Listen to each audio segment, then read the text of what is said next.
Start. सामाजिक स्थिरीकरण के इस बदलाव में नामी गिरामी कंपनियों ने अप्रत्यक्ष और कहीं कहीं प्रत्यक्ष रूप से नकारात्मक भूमिका ही निभाई थी। इनकी इस भूमिका को हम आज भी अपने कृषक या अन्य समाजों में देख सकते हैं। एक समय आम रहे वस्त्र और पहनावे की तरह के कपड़े को मशहूर कंपनियों का मुहर लगाकर लागत से कई गुना ज़्यादा मूल्य पर बेचा जाता है। इस पूरी प्रक्रिया में ऐसे कपड़े के खरीदार का तो शोषण होता ही है।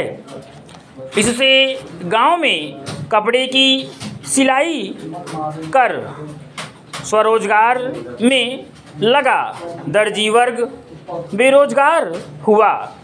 इससे बड़ी बड़ी बहुराष्ट्रीय कंपनियों की असाधारण कमाई बढ़ी और देश का धन अन्य देशों में जाने लगा। यह प्रक्रिया गांव आधारित सामाजिक आर्थिक ढांचे को तहस-नहस करने में मुख्य भूमिका अदा करती है। जब कपड़ा, फर्नीचर, भवन निर्माण, वैवाहिक कार्यक्रम आदि मामलों में ग्रामीण स्वावलंबन था, तो उसको अवसान पर लाने में रेडीमेड या तैयार और ब्रांडेड उत्पादों ने बहुत महत्वपूर्ण भूमिका निभाई। नई व्यवस्था का आधार खरीदार, मजदूर, उपभोक्ता सभी के शोषण पर खड़ा है। इसमें केवल बड़ी बहुराष्ट्रीय कंपनी को अन्य सभी हितधारकों की कीमत पर असाधारण लाभ होता है। देखा जाए तो ये स्थितियां बहुराष्ट्रीय कंपनियों ने ही पैदा की हैं। भौतिकता आधारित संरचनाओं का प्रभाव कृषक प्रणाली पर पड़कर ग्रामीण अंचलों के सामाजिक तथा आर्थिक परिदृश्य को निरंतर नुकसान पहुंचा रही हैं। वैश्वीकरण के इस दौर में कृषि का व्यावसायीकरण होना चाहिए, लेकिन कृषक अर्थव्यवस्था ग्रामीण परिवारों को बिना नुकसान पहुंचाए। इस दिशा में हमें प्राकृतिक कृषि पर बल देना होगा। किसानों की आमदनी अच्छी करनी होगी। घरेलू उत्पादों जैसे मत्स्य पालन, भेड़ पालन, मुर्गी पालन, गुड़ निर्माण, मधुमक्खी पालन, कृषि के बीजों की उत्तम व्यवस्था कम लागत पर रखने होंगे, ताकि किसानों को अधिक मुनाफा मिल सके। छोटे छोटे स्वरोजगारों को अधिक बढ़ावा देना होगा। पश्चिम बंगाल, केरल, गुजरात, महाराष्ट्र, राजस्थान, हरियाणा, उत्तर प्रदेश, बिहार आदि राज्यों में ग्रामीण परिवारों की अर्थव्यवस्था घरेलू उत्पादों पर ही टिकी है।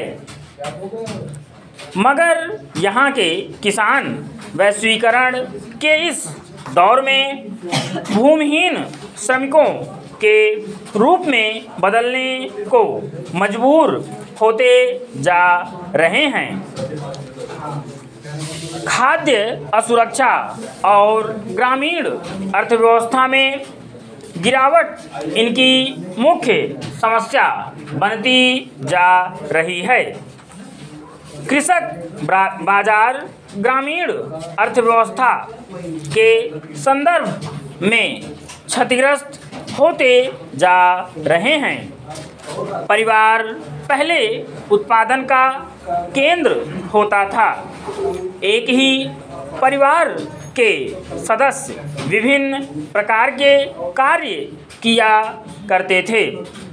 जैसे कोई खपच्ची से खांची डलिया बनाता था, तो कोई सूत कातता था। इसके अतिरिक्त बहुत से परिवार कुटीर उद्योग धंधों को कृषि के अतिरिक्त खाली समय में किया करते थे। अब ग्रामीण परिवार उत्पादन का केंद्र नहीं रह गए हैं। यहाँ अब समुचित अर्थव्यवस्था की संकल्पना दिखाई नहीं देती है। अधिकतर लोग संकट काल की स्थिति में जीवन यापन कर रहे हैं। वे केवल जी रहे हैं, समुचित जीवन नहीं जी रहे हैं। दरअसल ग्रामीण इलाकों में शहरी अर्थव्यवस्था बढ़ी है, जिसके कारण रोजी रोटी के अवसर बुरी तरह प्रभावित हुए हैं। ग्रामीण और शहरी अर्थव्यवस्था के अंतर्संबंधों ने कई दूसरे व्यवसायों को जन्म दिया है। ग्रामीण परिवारों की अर्थव्यवस्था का सर्वांगीण विकास खेतिहर वस्तुओं और औद्योगिक उत्पादों की कीमतों में सामंजस्य बैठाकर ही किया जा सकता है।